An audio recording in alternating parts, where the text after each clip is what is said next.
കെട്ടിയവൻ്റെ കൂടെ കുറച്ച് നാൾ നിൽക്കാമെന്ന് വിചാരിച്ചിട്ട് നാടും വീടെല്ലാം വിട്ട് ഞാൻ ഇങ്ങോട്ട് വരുമ്പോഴേക്ക് രജി വീട്ടിലോട്ട് ഒരു 5 ദിവസത്തേക്ക് പോവുകയാണ്. എന്നല്ലാട്ടാ പോയിട്ട് ചെറിയൊരു എമർജൻസി ഉണ്ടായിന്, അതുകൊണ്ട് പോകുന്നതാണ്. അല്ലെങ്കിൽ പോകില്ലായിരുന്നു. ഈവനിങ് ഒരു 5:15 എത്തേണ്ട ട്രെയിനായിരുന്നു. എന്നാൽ നമ്മളെല്ലാം ഉണ്ട് ആ ട്രെയിൻ 10 മണിക്കൂർ ലേറ്റ് ആയിട്ട് ഇപ്പം രാത്രി അതും നട്ടപ്പാതിരക്ക് 2:30-2:45 ട്രെയിൻ ഇപ്പം വഡോദരയിലെത്തുന്നത്. ആളും ഇപ്പം കൂടിയില്ലെങ്കിൽ എനിക്ക് വേറെ പണിയൊന്നുമില്ല. പോത്തുപോലെ എത്ര മണിവരെയും കടന്നുറങ്ങാം. പക്ഷെ വസൂട്ടിന് കൂടി ഒന്ന് സഹകരിക്കണമെന്നേ ഇല്ല. എന്നാലും ഞാൻ ഇന്നൊരു 8 മണിയാകുമ്പോൾ എണീറ്റിട്ടുണ്ടായിട്ടാ. അപ്പൊക്കെ എന്നെ പരപരാ വെളുത്തിട്ട് വെയിൽ അങ്ങ് ഉച്ചിയിലെത്തിയിട്ടുണ്ടായി. ഈ ജനാല തുറന്ന പ്രത്യേകിച്ച് വ്യൂ ഒന്നും കിട്ടാനില്ല കേട്ടാ.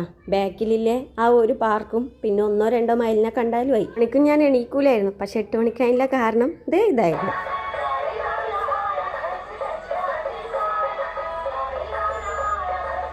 8:30 ആകുമ്പോക്ക് കച്ചറകാടി വരും. അതിലോട്ട് കച്ചറ കളഞ്ഞില്ലേ, അന്നത്തെ കച്ചറ കളയലുണ്ടാവില്ല. ഞാനിപ്പോ കുറച്ച് ഹെൽത്ത് കോൺഷ്യസ് ആയതുകൊണ്ട് ഇന്ന് റാഗിയുടെ ഇടിയപ്പാന്ന് ഉണ്ടാക്കിയിട്ടുണ്ടായിരുന്നു. 30 കടന്നാലാണത്രേ നമ്മുടെ ശരീരം നല്ലോണം വീക്കായി തുടങ്ങുക. അതുകൊണ്ട് 30 എത്തുന്നതിന് മുമ്പ് തന്നെ നമുക്ക് നമ്മുടെ ശരീരം ഒന്ന് നോക്കി കളഞ്ഞേക്കാം. വസൂട്ടന് നൂൽപുട്ട്, ദോശ പോലെയുള്ള ഐറ്റംസ് ഒക്കെ ഇഷ്ടമായതുകൊണ്ട് എന്തായാലും അതങ്ങ് കഴിച്ചോളൂ. ഇവിടെ വന്നിട്ട് രജിനും എൻ്റെ ലൈനിലോട്ട് ചെറുതായിട്ടൊക്കെ കൊണ്ടുവരാന്നൊക്കെ പ്ലാനിലായിരുന്നു ഞാൻ വന്നത്. എന്നാലും ആൾക്ക് അരി ഐറ്റംസ് വിട്ടിട്ടില്ല കളി ഇല്ലെന്ന് തന്നെയാണ് ഇപ്പവും പറഞ്ഞുകൊടുക്കുന്നത്. അതുകൊണ്ട് വസൂട്ടനെങ്കിലും എൻ്റെ വഴിക്കൊന്നും കൊണ്ടായിരുന്നു. ഇച്ചിരി പോലെ കഴിക്കുന്ന വസൂട്ടനും എനിക്കും വേണ്ടിയിട്ട് ഒരു നേരത്തെ ചോറ് വെക്കാൻ തന്നെ എനിക്ക് ഭയങ്കര മടിയാവുന്നുണ്ട്. ഉച്ചക്ക് പിന്നെ അവിയലും ബീട്രൂട്ട് വറവും മുട്ട പൊരിച്ചതൊക്കെ കൂട്ടിയിട്ടാണ് ചോറ് കഴിച്ചത്. പിന്നെ ആള് വരുന്ന വരെ ഫുഡിന്റെ മെനു ഒക്കെ ഇതുപോലൊക്കെ തന്നെയായിരിക്കും. അപ്പോൾ